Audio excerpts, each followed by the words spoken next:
திராவிட முன்னேற்ற கழகத்திற்கும் அண்ணா திராவிட முன்னேற்ற கழகத்திற்கும் மாற்றாக ஒரு கட்சி வந்திருக்கிறது என்பதை மீண்டும் ஒருமுறை திரு விஜயகாந்துக்கு பிறகு விஜய் அவர்கள் நிரூபித்திருப்பதாகத்தான் நான் நினைக்கிறேன். அப்பா என்று அழைக்க முடியாது, அங்கிள் என்று அழைக்கிறேன் என்று அவர் சொல்லியிருப்பது திரைப்படங்களிலே நகைச்சுவை காட்சியை போல் இருந்தாலும் கூட இது நேரடியாகவே தமிழ்நாட்டு முதல்வராகவும் திராவிட முன்னேற்ற கழகத்தின் தலைவராகவும் இருக்கக்கூடிய திரு மு க ஸ்டாலின் அவர்களுக்கு விடுக்கப்பட்ட சவாலாகவே நாம் நினைக்கிறோம். திரு எம்ஜிஆர் அவர்களையும் அடுத்த கட்டமாக திரு விஜயகாந்த் அவர்களையும் குறிப்பிட்டு பேசியிருப்பது என்பது அவர் அந்த மாநாட்டிலே ஒரு முக்கியத்துவத்தை ஏற்படுத்துவதற்கான ஒரு கவன ஈர்ப்பாகவே நான் கருதுகிறேன். அவர் ரேம்ப் வாக் வர மாதிரியான அந்த இடங்கள்ல தொண்டர்கள் தொடர்ந்து அவரை தடையை ஏற்படுத்தும் வண்ணம் குதித்து ஓடுவதும் ஒரு கட்டுப்பாடற்ற அவர் எங்க போனாலுமே பாத்தீங்கன்னா பெரும்பாலும் அவரை கூடி இது பாத்தீங்கன்னா அந்த ரசிகர்கள் என்ற மனோபாவத்தை கொடுக்கக்கூடியதாக இருக்கிறது.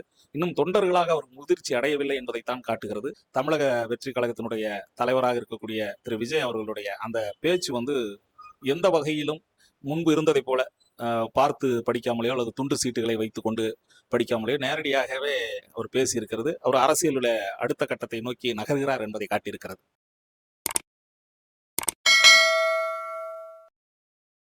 வணக்கம். கணம் தொலைக்காட்சி நேயர்களுக்கு மாலை வணக்கங்கள். இன்றைக்கு மதுரையிலே தமிழக வெற்றி கழகத்தினுடைய 2வது மாநில மாநாடு நடைபெற்று கொண்டிருக்கிறது. இந்த மாநாட்டில் தமிழக வெற்றி கழகத்தின் தலைவராக இருக்கக்கூடிய திரு விஜய் அவர்கள் மிகப்பெரிய ஒரு எழுச்சி உரையை ஆற்றி இருப்பதாக தெரிகிறது. அதாவது இந்த கடந்த 2 ஆண்டுகளாக தமிழக வெற்றி கழகம் தமிழ்நாட்டு அரசியலில் என்ன பாதிப்புகளை ஏற்படுத்தி இருக்கிறது, மற்ற கட்சிகளிடையே அவர்களுடைய முக்கியத்துவத்தை எப்படி நிலைநாட்டி இருக்கிறார்கள், இதையெல்லாம் பார்க்கின்ற பொழுது 2வது மாநில மாநாட்டில் அவர்கள் வெற்றி அடைந்ததாகத்தான் சொல்ல முடியும்.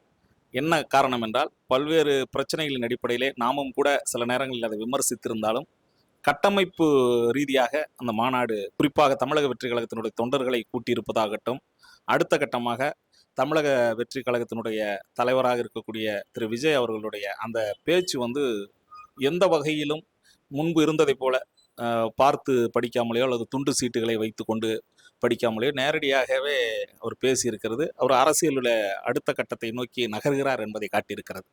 அந்த அடிப்படையில் பார்க்கின்ற போது அவருடைய உரை என்பது ஒரு தயாரிக்கப்பட்ட உரையாக தெரிந்தாலும் கூட கொஞ்சம் தெளிவாகவே பேசியிருக்கிறார். குறிப்பாக தமிழ்நாட்டின் முதல்வராக இருக்கக்கூடிய திரு மு க ஸ்டாலின் அவர்களை அங்கிள் என்று சொல்லி அழைத்திருப்பது பெரிய பேசுபொருளாக மாறி இருக்கிறது.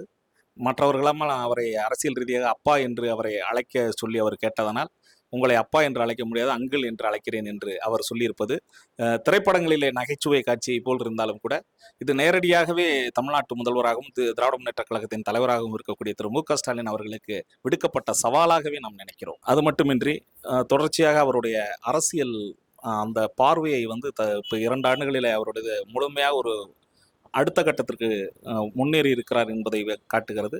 இன்னும் சொல்ல போனால் இந்த மாநாட்டிலே பல தகவல்களை அவர் பேசியிருப்பதும், குறிப்பாக திரையுலகில் இருந்து வெற்றி பெற்ற திரு எம்ஜிஆர் அவர்களையும் அடுத்த கட்டமாக திரு விஜயகாந்த் அவர்களையும் குறிப்பிட்டு பேசியிருப்பது என்பது அவர் அந்த மாநாட்டிலே ஒரு முக்கியத்துவத்தை ஏற்படுத்துவதற்கான ஒரு கவன ஈர்ப்பாகவே நான் கருதுகிறேன்.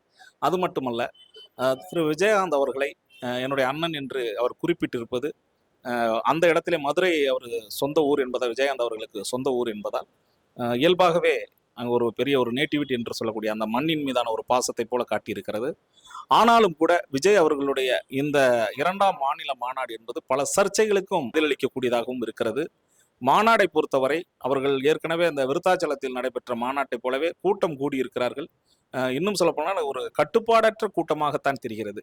அதையும் பார்க்க முடிகிறது. குறிப்பாக அவர் அந்த ரேம்ப் வாக் வர மாதிரியான அந்த இடங்கள்ல தொண்டர்கள் தொடர்ந்து அவரை தடையை ஏற்படுத்தும் வண்ணம் குதித்து ஓடுவதும் ஒரு கட்டுப்பாடற்ற அவர் எங்க போனாலுமே பார்த்தீங்கன்னா பெரும்பாலும் அவரை கூடி இது பார்த்தீங்கன்னா அந்த ரசிகர்கள் என்ற மனோபாவத்தை கொடுக்கக்கூடியதாக இருக்கிறது. இன்னும் தொண்டர்களாக அவர் முதிர்ச்சி அடையவில்லை என்பதைத்தான் காட்டுகிறது. இன்னொன்று, பத்திரிகையாளர்களை சிலரை வெளியேற்றி இருப்பதெல்லாம் பேசுபொருளாக ஆகியிருக்கிறது. தமிழ்நாட்டு அரசியலிலே தமிழக வெற்றி கழகம் ஒரு முக்கியமான இடத்தை பெறும் என்பதை ஒரு அழுத்தம் திருத்தமாக பதிவு செய்யும் மாநாடாகவே இது அமைந்திருக்கிறது. அப்படித்தான் நாம் நினைக்க வேண்டியிருக்கிறது. என்ன காரணம் என்றால் அவருடைய அரசியல் பயணம் என்பது ஏற்கனவே மக்கள் இயக்கம் என்ற பெயரில் இருந்தாலும் கூட இந்த கடந்த 2 ஆண்டுகளாக தமிழக வெற்றி கழகம் மற்ற விமர்சனங்களையும் நம்மை போன்ற ஊடகத்தினரெல்லாம் தொடர்ந்து அவர் மீது வைக்கின்ற விமர்சனங்களும் அவர் கவனித்து அதை சரி செய்கின்ற போக்காக நான் கருதுகிறேன். அரசியலில் அது வந்து மிகவும் வரவேற்கப்பட ஒன்றியதாக நான் நினைக்கிறேன். என்னன்னா, விமர்சகர்கள் 1000 பேர் என்ன சொன்னாலும் அந்த விமர்சனத்தை காது கொடுத்து கொடுக்கக்கூடிய ஒரு தலைவர்கள் தான் அடுத்த கட்டத்திற்கு செல்வார்கள் என்பது உண்மை. அதன் அடிப்படையில் பார்க்கின்ற போது எந்த பத்திரிகையிலும் ஊடகங்களும் சொல்லுகின்ற செய்தி விஜயுடைய கவனத்திற்கு போவதாக நான் நினைக்கிறேன். நாமே வைத்திருக்கக்கூடிய பல விமர்சனங்களுக்கு கூட இன்றைக்கு அவர் பதிலளித்திருப்பதாக தெரிகிறது. என்னை பொறுத்தவரை தமிழக வெற்றி கழகம் என்பது இன்னும் போக வேண்டிய தூரம் இருக்கிறது. நாம் அடிக்கடி சொல்வது போல எடுத்த எடுப்பிலேயே அரசியலிலே மிகப்பெரிய வெற்றிகளை அடைந்து விடலாம் என்று கற்பனை கோட்டையை கட்ட வேண்டாம் என்று தான் சொல்லுகிறோம். மற்றபடி மக்களுக்கான ஆதரவோடு மக்கள் நலனோடு அக்கறையோடு இருந்துதான் தமிழக வெற்றி கழகம் அடுத்த நகர்வுக்கு செல்லக்கூடிய வாய்ப்புகள் நிறைய இருக்கிறது. குறிப்பாக மற்ற கட்சிகளுக்கெல்லாம் கிடைக்காத ஒரு மிகப்பெரிய ஒரு பேர் என்னவென்றால், தமிழக வெற்றி கழகத்திற்கு தொண்டர்கள் இளைஞர்களாக அதிக அளவில் இருக்கிறார்கள் என்பது அவர்களுடைய மிகப்பெரிய பலமாக இருக்கிறது. இன்னொன்று, தமிழக வெற்றி கழகத்தின் தலைவராக இருக்கக்கூடிய விஜய் அவர்களுக்கு அந்த திரைப்படங்களில் நடித்ததற்கான அந்த கரிஸ்மாட்டிக் என்று சொல்லக்கூடிய அந்த கவர்ச்சி இயல்பாக இருக்கிறது. அந்த காரணத்தினால் கூட்டம் கூடுவது இயல்பாக இருக்கிறது. ஆனால் அந்த கூட்டம் வாக்குகளாக மாறுமா? தமிழக வெற்றி கழகத்தினுடைய அரசியல் பயணத்தில் வருகின்ற 2026 தேர்தலை வெற்றிகரமாக எதிர்கொள்ள முடியுமா? இது போன்ற கேள்விகள் எல்லாம் எழுவதை நாம் தடுக்க முடியாது. ஆனாலும் கூட ஒரு அதிர்வை ஏற்படுத்தியிருக்கிறது என்பது உண்மைதான். திராவிட முன்னேற்ற கழகத்திற்கும் அண்ணா திராவிட முன்னேற்ற கழகத்திற்கும் மாற்றாக ஒரு கட்சி வந்திருக்கிறது என்பதை மீண்டும் ஒருமுறை திரு விஜயகாந்துக்கு பிறகு திரு விஜய் அவர்கள் நிரூபித்திருப்பதாகத்தான் நான் நினைக்கிறேன். அரசியல் பார்வையாளராக நாம் கருதுகின்ற ஒன்றே ஒன்று, அரசியலில் எதுவும் நடக்கலாம், என்ன வேண்டுமானாலும் வெற்றி அடையக்கூடிய வாய்ப்புகள் இருக்கிறது. குறிப்பாக ஒரு பயணத்தில் தொடர்ச்சியாக அவர்கள் செல்லும் போது அது குறித்தெல்லாம் நாம் சில விமர்சனங்களை வைத்தாலும் மக்களிடம்தான் கடைசியாக அதற்கான அந்த முடிவு இருக்கிறது என்ற அடிப்படையில் தமிழக வெற்றி கழகத்தின் இந்த பயணம், குறிப்பாக 2வது மாநில மாநாடு அனைவரும் எதிர்பாராத வண்ணம் மிக பெரும் கூட்டமாக, குறிப்பாக மதுரையை வந்து அதிர வைக்கக்கூடிய கூட்டமாக நடந்திருக்கிறது. ஆனால் மாநாட்டில் நடந்த நிகழ்வுகளும், குறிப்பாக நேற்று உங்களுக்கு தெரியும் கொடிக்கம்பம் சாய்ந்து காரு பாதிக்கப்பட்டதால் இதெல்லாம் வந்து பார்த்தீங்கன்னா அவர்கள் இன்றும் கூட இன்னும் வந்து இப்போதான் கத்துக்குட்டி அரசியலை செய்கிறார்கள் என்பதைத்தான் காட்டுகிறது.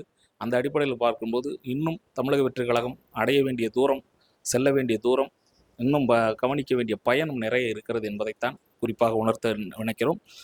தமிழக வெற்றி கழகத்தினுடைய இந்த 2ஆம் மாநில மாநாட்டிற்கு வாழ்த்துக்களை நாம் சொல்லுகின்ற பொழுதும் அவர்கள் இன்றும் வந்து திரு விஜய் அவர்களுடைய பேச்சிலே வந்து குறிப்பாக மற்றவர்களை தாக்கி பேசுகின்ற போக்கு இப்பொழுது அதிகரித்திருக்கிறது. அந்த தாக்கி பேசுகின்ற போக்கை அவர்கள் தொண்டர்கள் விரும்பலாம், ரசிகர்கள் விரும்பலாம். ஆனால் தமிழக அரசியலில் அரசியல் நாகரிகம் ஒன்று உண்டு. அதனையும் அவர் பின்பற்ற வேண்டும் என்பதை சொல்லிக்கொண்டு, தமிழக வெற்றி கழகத்தினுடைய மாநாடு வெற்றிகரமாக நடைபெற்றது போல தோன்றினாலும் சர்ச்சைகளுக்கும் பஞ்சமில்லை என்பதுதான் உண்மை. குறிப்பாக அங்கு வந்து ஊடகத்தினர்கள் அவர்களை வந்து வெளியே விரட்டி, குறிப்பாக ஊடகத்தினராக இருக்கக்கூடிய முக்தார் அவர்களை மாநாட்டை விட்டு வெளியேற்றிய காட்சிகள் எல்லாம் பார்க்கிறோம். பத்திரிகையாளர், ஊடகத்தினர், மாற்று கருத்துக்கள் உள்ளவர்களெல்லாம் ஏற்றுக்கொள்ளக்கூடிய மனோபாவம் தமிழக வெற்றி கழகத்திற்கு இல்லை என்பதைத்தான் இது காட்டுகிறது. இன்னொன்று, மாநாட்டில் வந்து வெற்றிகரமாக அவர் வந்து ஒரு சிறப்பான உரையை வழங்கியிருப்பதாக தோன்றினாலும் மக்கள் பிரச்சனைகளை பற்றி எதுவுமே பேசவில்லை. விஜய் மக்கள் தலைவராக வேண்டுமானால் மக்கள் பிரச்சனைகளை பேச வேண்டும். குறிப்பாக நம்ம பத்திரிகைகளும் ஊடகங்களும் தொடர்ந்து வலியுறுத்தக்கூடிய பல செய்திகளை அவர் உற்று கவனித்து வருகிறார். சில செய்திகளை மாற்றி இருக்கிறார். அவருடைய இன்னும் சொல்ல போனால் அவருடைய நடவடிக்கைகளில் மாற்றம் வருகிறது, மாற்றம் தெரிகிறது என்பதெல்லாம் உண்மையாக இருந்தாலும் கூட அவருடைய செயல்பாட்டில் குறிப்பாக மக்களுடைய பிரச்சனைகளை இந்த மாநாட்டில் பேசியிருந்தால் வெகு சிறப்பாக இருந்திருக்கும். அது மட்டுமின்றி அங்கு இருக்கக்கூடிய அந்த உணவு தேவைகளால் நிறைவேற்றக்கூடிய உணவுலாம் பார்த்தீங்கன்னா அதிகமான தொகைக்கு விற்பனை செய்யக்கூடிய அந்த காட்சிகள், குறிப்பாக தண்ணீர் பாட்டிலெலாம் அதிகமான ரேட்டுக்கு விற்றதாக சொல்கிறாங்க. மோரை வந்து இலவசமாக கொடுப்பது போல சொல்லி அதை வந்து 10 ரூபாய்க்கு விற்பனை செய்தார்கள் போன்றலாம் குறைகள்லாம் நிறைய இருக்குது. அது பெரும் கூட்டம் கூடுகின்ற போது இதையெல்லாம் தவிர்க்க முடியாது என்றாலும் கூட ஒரு மாநாடு என்று வருகின்ற போது அங்கு கூடுகின்ற அந்த கூட்டத்திற்கு பாதுகாப்பையும் வழங்கியிருக்கணும். இன்னொன்று, ஒரு நபர் இறந்து போய் விட்டதாகவும் தகவல் வந்திருக்கிறது. இதையெல்லாம் மாநாட்டில் தொடர்ந்து யாருன்னு சொல்கிறாங்க, யாரோ மாநாடு நடத்துகிறாங்க, யாரோ அரசியல் கட்சி நடத்துகிறாங்க, ஆனால் பாதிக்கப்படக்கூடிய மக்கள் தான் இருக்காங்க, பொதுமக்களாக இருக்கிறார்கள் அப்படிங்கிற வந்து சில வந்து அதிருப்தி பேச்சுகளும் எழாமல் இல்லை. தமிழக வெற்றி கழகத்தை பொறுத்தவரை இந்த சூழலில் இது போன்ற சர்ச்சைகளை மீண்டும் மீண்டும் வந்து அவர்கள் பதிவு செய்வது ஆபத்தானது. இன்னும் சொல்லப்போனால் தமிழக வெற்றி கழகத்தினுடைய அந்த வெற்றி என்று அவர்கள் செல்லுகின்ற போது இது போன்ற கட்டமைப்பு பிரச்சனைகளை, வசதிகளை, இன்னும் சொல்லப்போனால் ஒரு கிட்டத்தட்ட 100கணக்கான சேர்களை அடித்து உடைத்திருப்பதாக தகவல் வந்திருக்கிறது. ஏற்கனவே தமிழ்நாட்டிலிருந்து வந்து இது குறித்து நாற்காலிகளை சப்ளை செய்யக்கூடிய கான்ட்ராக்டர்லாம் முடியாது என்று சொன்னது பிறகு கேரளாவில் இருந்து அதற்கு குறித்து நாற்காலிகள் எல்லாம் வந்ததாக சொன்னார்கள். அந்த நாற்காலிகளையும் உடைத்து எறிந்திருக்கிறார்கள். ஆக மொத்தம் இந்த தமிழக வெற்றி கழகத்தினுடைய தொண்டர்களாக இப்பொழுது இருக்கக்கூடிய அனைவருமே வந்து உங்களுக்கு விஜயோடைய திரைப்படங்களை பார்க்கின்ற அதே மனநிலைக்கு இருப்பதாகத்தான் தெரிகிறது. அவருமே பார்த்தீங்கன்னா, ஒரு திரைப்படத்தின் அந்த ஆடியோ லான்ச்ல பேச மாரி தான் பேசுகிறார். இன்னும் சொல்லப்போனால் அவருடைய அந்த பேச்சு என்பது ஓரளவுக்கு இன்றைக்கு வந்து அவருடைய அந்த குறிப்பாக மாற்றம் வந்திருக்கிறது என்றாலும் கூட, இன்னும் அவர் ஒரு இந்த திரைப்படத்திலிருந்து ஒரு நாயகனாக ஒரு ஆடியோ லான்ச்ல பேசக்கூடிய அதே மாரியான பேச்சு தோரணை தான் இருக்கிறது என்பதும் உண்மை. இன்னும் சொல்லப்போனால் அடுத்த கட்ட தலைவர்களுக்கெல்லாம் பேசுகின்ற இன்னும் அந்த மக்கள் குறித்து பேசுகின்ற அந்த வல்லமை இன்னும் வரவில்லை. பொதுமக்களுக்கான பேச்சுக்களாக, பொதுமக்களுக்கான தீர்மானங்களாக நிறைவேற்றக்கூடிய அளவிற்கு இல்லை. இது வந்து முதலில் வந்து ஒரு மக்களை கவர்வதற்கான ஒரு முயற்சியாகத்தான் தெரிகிறது. ஆனால் குறுகிய காலத்தில் 2வது மாநில மாநாட்டை வெற்றிகரமாக நடத்தியிருக்கிறார்கள். அதையும் நாம் பார்க்க வேண்டியிருக்குது. அதே நேரத்தில் பொதுமக்கள் பிரச்சனைகளை பேசுகின்ற அளவுக்கு இன்னும் விஜய்க்கு அரசியல் அறிவு இல்லை. இன்னும் சொல்லப்போனால் அரசியல் அனுபவம் இல்லை. அது குறித்தெல்லாம் பல செய்திகளை நாம் சொல்லிக் கொண்டிருக்கிறோம். நாம் சொல்லுகின்ற செய்திகளை பார்த்து அவர் அரசியலை படிப்படியாக கற்றுக்கொண்டாலும் சரி, இல்ல அரசியல் குறித்து அவர் வந்து வேற யாராலும் பாடம் எடுத்தாலும் சரி, தொடர்ந்து மக்களுக்கான நலன்களை, மக்களுக்கான பிரச்சனைகளை குறித்தான அவருடைய பார்வை சரியாக இருக்க வேண்டும் என்பதுதான் நம்முடைய விருப்பமும். தமிழக வெற்றி கழகத்தின் மீது வன்மமோ காழ்ப்புணர்ச்சியோ நமக்கு கிடையாது. தமிழக வெற்றி கழகம் தமிழ்நாட்டிலுடைய அரசியலில் மிக முக்கியமான அரசியல் கட்சியாக வளர்வதில் நமக்கும் பெருமைதான். ஆனாலும் கூட மக்கள் நலனும் மக்களுடைய பிரச்சனைகளையும் யார் தொடர்ந்து கண்காணித்து வருகிறார்களோ அந்த கட்சி தான் வெற்றி அடைய முடியும். இல்லை என்றால் 10ஓடு 11ஆக இன்னும் சொல்ல போன்றால் தமிழக வெற்றி கழகத்தினுடைய அந்த எதிர்காலம் என்பது கேள்விக்குறியாகத்தான் இருக்கும் என்பதை மீண்டும் ஒருமுறை வலியுறுத்துகிறோம். நன்றி, வணக்கம்.